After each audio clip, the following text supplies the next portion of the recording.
Trust is an essential ingredient in any relationship, whether it's a coaching or coachee relationship or anything else. And this is kind of the best way that I have learned to think about what constitutes trust and how to build it effectively with a client or anyone else. So there's three basic components, and it forms a sort of triangle.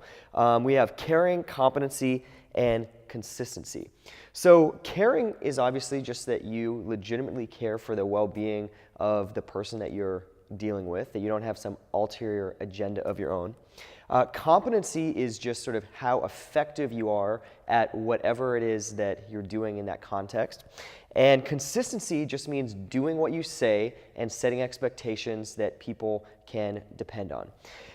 What you can see is that, if you're low in one of these areas, that let's say in this case you are very high at caring and very high at consistency, but your competency is low, you have a very small triangle developed there.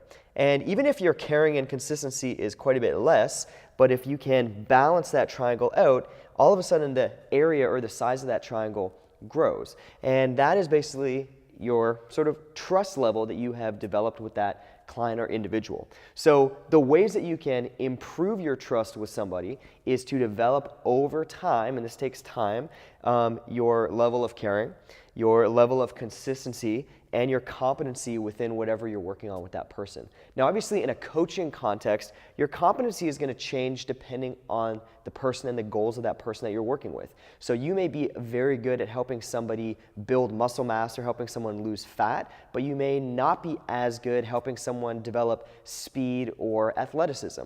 So you're going to have different levels of competency, and that's going to translate to different relationships and trust levels with different clients based upon their goals.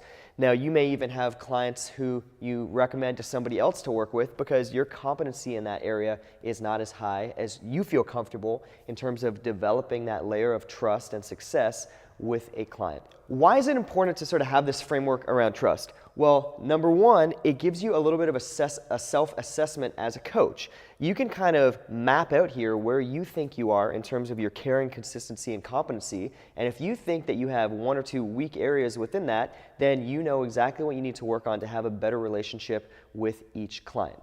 One last note about this with caring. You can care too much.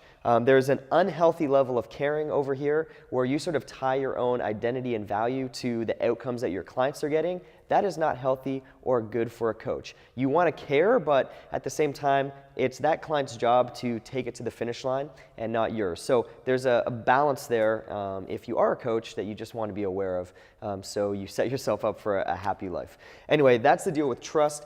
It is absolutely essential to have that with any client or really any relationship that you care about, and here's a great way to look at it.